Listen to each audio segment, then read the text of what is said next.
விஜய் வந்து 2026 நிச்சயமாக முதலமைச்சர் ஆக மாட்டார்ன்றது அவருக்கும் தெரியும், அந்த கட்சியில் இருக்கவங்களுக்கும் தெரியுமா தெரியும்னு தெரியல. பாவம் அந்த ரசிகர்கள் தான். இங்கே புதுசாக வந்த தமிழக வெற்றி கழகத்தை நம்ம வந்து ஒரு ஊழல் கட்சி, ஒரு மோசமான கட்சி அப்படின்னு சொல்ல வரல. ஆனால் ஒரு தத்துவமே இல்லாத ஒரு கட்சியாக இருக்குது.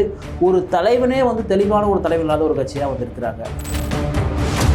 தமிழ் தேசியம் வந்து எப்படி உருவாச்சு, திராவிடம்னா என்ன அப்படின்ற எந்த ஒரு தெளிவுமே இல்லாமல் தமிழ் தேசியம் திராவிடம் எனது கண்கள் சொல்லிட்டாருன்னா அது வேலைக்காக இல்லை. வாக்காளர் திருத்த சட்டமோ அல்லது வாக்காளர்களை திருத்துவதும் தேவைதான். ஆனால் பாஜக அதனுடைய வேலையை காட்டாதா என்று சொன்னால் நிச்சயமாக பாஜக அதனுடைய வேலையை காட்டுதான். பிஜேபி வந்து ஒரு திட்டத்தை செய்கிறது என்று சொன்னால் அதில் மதவாதம் இருக்காதான்னு கேட்டால் நிச்சயமாக மதவாதம்லாம் இருக்கும். ரிபல் மீடியா நேயர்களுக்கு வணக்கம். இன்றைய நேர்காணல்ல வழக்கறிஞர் திரு பிரதாப் அவர்கள் நம்மோடு இருக்கிறார்.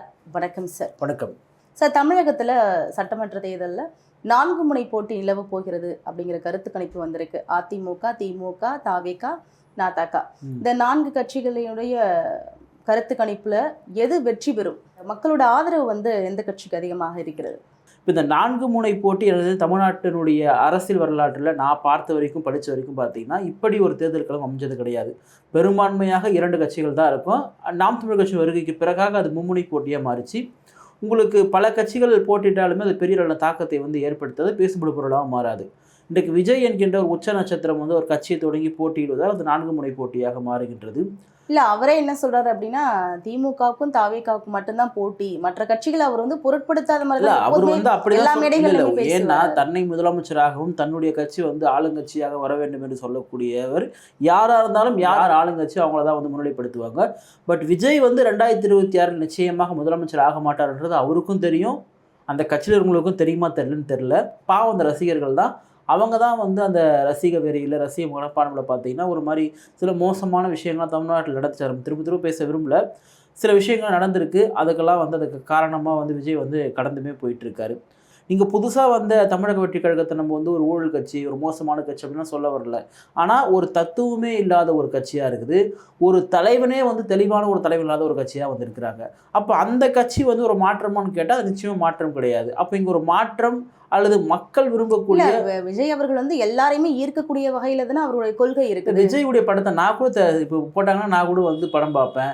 முதல் மாநில மாநாட்டில் வந்து திரு விஜய் சொல்கிறாரு, திராவிடமும் தமிழ் தேசியம் எனது கண்கள் சொன்னார். எப்படி வந்து நீங்கள் என்னென்னா ஒன்று சாம்பார் சாப்பிடு, இல்லைனா கறி குழம்பு சாப்பிடு. நான் வந்து சாம்பாரையும் கறி குழம்பையும் வந்து கலக்கி அடிப்புன்னு கேட்டால் அப்புறம் வயிறு தான் நாசனமாகும். தமிழ் தேசியம்னா என்னன்னே தெரியாமல், தமிழ் தேசியத்துக்கான ஆத்திச்சுடியும் தெரியாமல், தமிழ் தேசியம்னா என்ன, தமிழ் தேசியம் எப்படி உருவாச்சு, திராவிடம்னா என்ன அப்படின்ற எந்த ஒரு தெளிவுமே இல்லாமல் தமிழ் தேசியம் திராவிடம் எனது கண்கள் சொல்லிட்டாருன்னா அது வேலைக்காகுது. 2வது, அதிமுகவனா ஏன் உள்ளே கொண்டு வர மாட்டேன்னா, அதிமுகவுக்கு திராவிடம் பெரியார் எதுவுமே தேவை கிடையாது. நின்னமா ஜெயிச்சமா, ஜெயிக்கலாம், அடுத்த முறை போனோமா அவ்வளோதான், அம்மா நாம வாழ்க, எம்ஜிஆர் நாம வாழ்கன்னு சொல்லிட்டு கடந்து போயிடுவாங்க. ஆனால் இவங்க தான் வந்து நாங்கள் தான் தமிழர்களுக்கு அது பண்ணோம் இது பண்ணோம் சொல்லிட்டு பெருமை பேசி கொண்டு இருக்கிறார்கள்.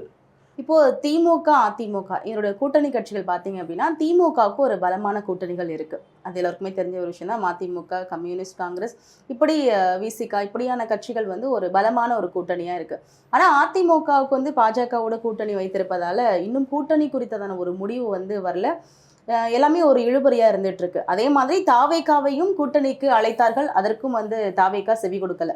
இப்படி இருக்கும் பொழுது அதிமுக வந்து ஒரு அதிருப்தியில் இருக்கு இல்லையா?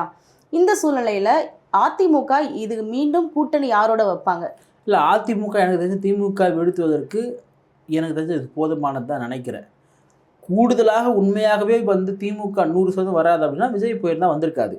விஜய் ஏன் போகலன்னா தான் போய் அங்கே கூட்டணி சேர்ந்தால் தனக்கான அந்த கெப்பாசிட்டி, இந்த தன்னை முதலமைச்சர் என்று சொல்லக்கூடிய அந்த கூட்டத்தை ஏமாற்றக்கூடிய ஒன்றா இருக்கும். 2வது, ஒரு கொள்கை எதிரி பாஜக, அரசியல் எதிரி திமுகன்னு சொல்லிட்டு பிரச்சாரம் பண்ணிட்டு இருக்காரு. அப்படி இருக்கக்கூடிய நபர் வந்து அதிமுக கூட போடுறது அடிப்படையிலே நடக்காத ஒரு விஷயம். அதிமுக ஒன்றும் வலுவிழுந்த கட்சியெலாம் கிடையாது. இன்றைக்கும் அவங்களுக்கு குறிப்பிட்ட வாக்கு சதவீதம் வந்து இருக்குது. அதை நம்ம ஒன்றுமே இல்லை அதிமுகவே அழிஞ்சிச்சு அப்படிலாம் சொல்ல முடியாது. அவங்க நிச்சயமாக வெற்றி பெறுவதற்கான வாய்ப்புகள் வந்து இருக்கு. ஜெயலலிதா அம்மையாருக்கு பிறகு வந்துட்டு அதிமுக அந்த மாதிரியான ஒரு பலம் இல்லாம தானே இருக்கு. இப்போ இல்லையே, நீங்கள் எடுத்து பாருங்க, நீங்கள் வாக்கு சதவீதம் வந்து பெரிய அளவில் குறையிலையே. இங்கே என்னென்னா தமிழ்நாட்டில் தொடர் வெற்றி வந்து திரு ஸ்டாலின் அவர்கள் பெறுவதற்கு முக்கியமான காரணம் 2. ஒன்று, பாஜக ஆர்எஸ்எஸ் அப்படின்ற ஒரு போலி பிரச்சாரத்தை தமிழ்நாட்டில் முன்வைத்து வெற்றி பெறுறாங்க. அதே போல் கூட்டணி கட்சிகளை ஏமாற்றி வெற்றி பெற்றிருக்காங்க. அண்ணன் திருமா போன பாராளுமன்ற தொகுதியில் 3 சீட்டும் கொடுங்க, எப்படியாவது நீங்கள் கொடுங்கன்னு சொல்லிட்டு அவ்வளோ கேட்குறாரு. உங்களுக்கு மனம் இல்லை.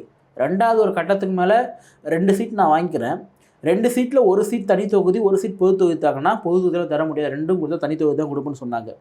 ஒரு பக்கம் கம்யூனிஸ்ட்டு எங்களுக்கு ரெட்டை இலத்தில் சீட்டு வேணும்னு சொல்லிட்டு சண்டை போடுறாங்க. காங்கிரஸ் வந்து நீங்கள் கொடுக்குறீங்களா விஜய்கிட்ட போக சொல்லிட்டு அவங்க வந்து பேரம் பேசுகிறாங்க. இன்றைக்கி எல்லாருமே வந்து சீட்டுகளை வந்து அதிகரித்து கேட்குறாங்க. ஆனால் நான் திருப்பியும் சொல்கிறேன், இவங்க யாரும் வெளியே போக மாட்டாங்க. ஏன்டானா எல்லாருமே சூழ்நிலை கைதிகளாக மாறுறாங்க. இப்போ அண்ணன் வந்து திருமாவர்கள் வந்து அதிமுக போக முடியுமா? போக முடியாது, அங்கே பாஜக இருக்குது.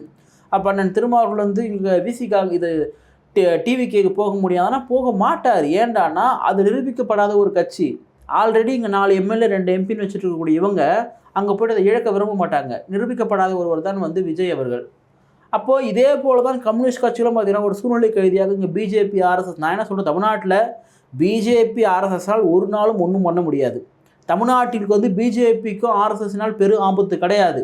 இல்லை, இப்போ விசிகா என்ன சொல்லுது அப்படின்னா, பாமக உள்ள வந்தால் திமுகலேருந்து கூட்டிலேருந்து வெளியே போவோம் அப்படின்னு சொல்கிறாங்க. ஆமாம். அப்படி இருக்கும்பொழுது இப்போ பார்த்தீங்கன்னா பாமகவின் ராமதாஸ் வந்து திமுகவுக்கு வரதுக்கான வாய்ப்புகள் ராமதாஸ் அவர்கள் பேசினா கூட அது வந்து எலெக்ஷன் கமிஷன் படி நீங்கள் பார்த்தீங்க அப்படின்னா, எனக்கு தெரிஞ்சு எவ்வளவுதான் பல விஷயங்கள்லாம் முரண்பட்டு ஒரு நிறுவனர் அப்படின்னு சொல்லிட்டு இருந்தாலுமே கூட, யாருக்கிட்ட அதிகமான செயற்குழு உறுப்பினர்கள் பொதுக்குழு உறுப்பினர்கள் இருக்கிறார்களோ, நிர்வாக குழு உறுப்பினர்களுடைய ஆதரவு யாருக்கிட்ட இருக்கோ, தேர்தல் ஆணையம் அவங்களுக்கு தான் அந்த மாம்பழ சின்னத்தை வந்து கொடுக்கும்.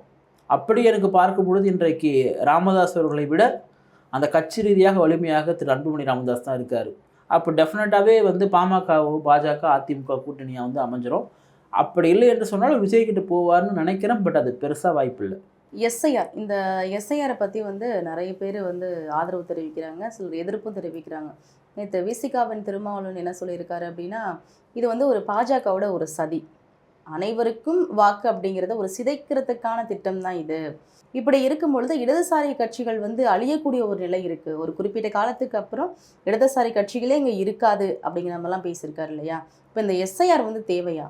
இல்லை, வாக்காளர் திருத்த சட்டமோ அல்லது வாக்காளர்களை திருத்துவதோ தேவைதான். ஆனால் பாஜக அதனுடைய வேலையை காட்டாதா என்று சொன்னால் நிச்சயமாக பாஜக அதனுடைய வேலையை காட்டும் தான். நம்ம என்ன சொல்கிறோன்னா, இங்கே தமிழ்நாட்டில் வந்து எத்தனையோ இன்றைக்கு கிட்டத்தட்ட வந்து பல லட்சம் வட இந்தியர்கள் தமிழ்நாட்டினுடைய வாக்காளர்களாக இருக்கிறாங்க. அப்போது அந்த வாக்காளர்களை ஒழுங்குபடுத்துவதற்கும் சீர்படுத்துவதற்கும் எஸ்ஐஆருடைய திட்டம் நோக்கமே வச்சுருக்காங்கன்னு கேட்டால் கிடையாது. இப்போ நம்ம ஏன் எஸ்ஐஆரை எதிர்க்கிறோம் அப்படின்னா, தமிழ்நாட்டில் நீங்கள் மேற்கொள்ளக்கூடிய சீர்திருத்தம் என்பது தமிழ்நாட்டில் அதாவது வட மாநிலத்தவர்கள் அதிகமாக இருக்கிறாங்க, அவங்களுக்கும் நாங்கள் வாக்குரிமை கொடுக்கும் அப்படின்னு சொல்கிறதுல அது எப்படி மாறும் அப்படின்னா, கிட்டத்தட்ட நம்ம தமிழர்கள் வந்து இங்கே இருக்கக்கூடிய வட இந்தியர்களும் இங்கே அதே அளவுக்கு வந்து ஏற்பட்டுட்டாங்க அப்படின்னா, அது தமிழ்நாட்டிற்கும் தமிழ்நாடுக்கும் பார்த்திங்கன்னா ஒரு பெரும் ஒரு அச்சத்தை தான் வந்து ஏற்படுத்தும். நீங்கள் பாருங்கள், இங்கே தமிழ்நாட்டிற்கு பிழைக்க வந்தவர்கள் நம் காவல்துறையினரை அடிக்கிறார்கள். அப்போது அந்த ஒரு எண்ணம் எப்படி உருவாகுது அப்படின்னா, பெரும் கூட்டம் இங்கே ஆகிட்டாங்க. ஏற்கனவே தமிழ்நாட்டில் வந்து பிற மொழியாளர்களால் ஆட்சி செய்கிறார்கள் என்று நமக்கு ஒரு கவலை இருந்தால், இது இன்னும் கூடுதல் கவலையாக வந்து சேருது. நம்ம என்ன சொல்கிறோம், அவங்க வரட்டும், வாழட்டும், வசிக்கட்டும், தொழில் செய்யட்டும், மாற்றுக்கிறது கிடையாது. ஆனால் அவங்களுடைய வாக்காளர் உரிமையை அந்தந்த மாநிலத்திலே வச்சுக்கணும் அப்படின்னு தான் நம்ம சொல்லக்கூடியது. ஏன்னா அது இங்கே தமிழ்நாட்டில் பெரும் ஒரு அச்சத்தை வந்து ஏற்படுத்திகிட்ருக்கு. இங்கே தொழில்கள் முதற்கொண்டு எல்லாவற்றிலும் பார்த்திங்கன்னா பெரிய ஒரு தாக்கத்தை ஏற்படுத்தியிருக்கு. பல பிரச்சனைகளுக்கு அவங்க வந்து காரணமாக இருக்கிறாங்க. ஆனால் அதே சமயம் திமுகவை சார்ந்த இவங்கெல்லாம் என்ன சொல்கிறாங்கன்னா, இதில் பிஜேபி வந்து இவங்க வைக்கக்கூடிய வாதம் வந்து கிறிஸ்துவ முஸ்லீம்களுக்கு வந்து எதிராகிடுவாங்க அப்படின்ற மாதிரி எனக்கு அது பெருசாக எதுவும் தெரியல. பட் பிஜேபி வந்து ஒரு திட்டத்தை செய்கிறது என்று சொன்னால் அதில் மதவாதம் இருக்காதான்னு கேட்டால் நிச்சயமாக மதவாதம்லாம் இருக்கும். பிஜேபி ஒன்றும் அப்படி ஒரு மனித புனித ஒரு கட்சி ஒன்றும் கிடையாது. அவங்க அப்படியே எல்லோரும் சமத்துவமாக பார்க்கக்கூடிய நபர்களும் வந்து கிடையாது. நீங்கள் சீர்திருத்தங்களை மேற்கொள்ளுங்கள், அந்த சீர்திருத்தத்தில் எங்களுடைய இந்த மாதிரி விஷயங்களுமே வந்து எடுத்து சொல்லுங்கன்னு தான் நம்ம சொல்கிறோம். இதனால் வந்து கட்சிகள் வந்து இடதுசாரி கட்சிகள்லாம் ஒழிஞ்சிரும் அப்படின்னு சொல்கிறதெல்லாம் அது வந்து ஒரு அரசியலுக்காக பேசக்கூடியது தான். அது வந்து உண்மை கிடையாது. இல்லை, இப்போது நம்மளுடைய தமிழ் மாநிலத்தில் வேறு மாநிலத்தவருக்கு வாக்கு உரிமை கொடுக்குறோம் இல்லையா? இப்போ அதே மாதிரி நம்ம தமிழ் மாநிலத்தவர் வெளி மாநிலங்களுக்கு போகும்பொழுது இந்த உரிமை கொடுக்கப்படுமா? அப்படி கொடுத்துட்டு தான் இருக்காங்க. நான் என்ன சொல்கிறேன், அது நான் எல்லாருக்கும் தான் சொல்கிறேன். நான் வெவ்வேறு மாநிலங்களை சார்ந்தவங்களுக்கு நீங்கள் அது வெவ்வேறு மாநிலங்களை கொடுக்காதீங்கன்னு தான் நம்ம சொல்கிறோம். அந்தந்த மாநிலங்களே வாக்குரிமை வந்து கொடுங்க, அதை நீங்கள் ஒழுங்குபடுத்துங்க, சீர்படுத்துங்கன்னு தான் நம்ம சொல்கிறோம். அதை வந்து இந்த தேர்தல் ஆணையம் வந்து கண்டுகொள்ளுமா, இல்லை வந்து பாஜக கண்டுகொள்ளுமா, பாஜக கண்டுகொள்ளாது. ரெண்டாவது பாஜக ஒரு ப்ளஸ் பாயிண்ட்டு. இன்றைக்கி வட இந்தியர்கள் இங்கே அதிகமாகிட்டாங்கன்னா நாளைக்கு வந்து ஆளுங்கட்சியாக கூட பாஜக வந்துடும். ஏன்னா அந்த அளவுக்கு ஒரு பெரும் நெருக்கடி வந்து இருக்குது. அப்போ பாஜக போன்ற கட்சிகள்லாம் தமிழ்நாட்டை ஆட்சி செய்வது பார்த்திங்கன்னா அது மிக மிக மோசமான ஒரு காலமாக போய் முடியும். ஸோ அதற்கான விஷயங்கள்லாம் இவங்க சீர்திருத்தணும் அப்படின்னு தான் நம்ம சொல்ல விரும்புகிறோம். நேர்காணலில் பங்கு கொண்டதற்கு நன்றி சார். நன்றி.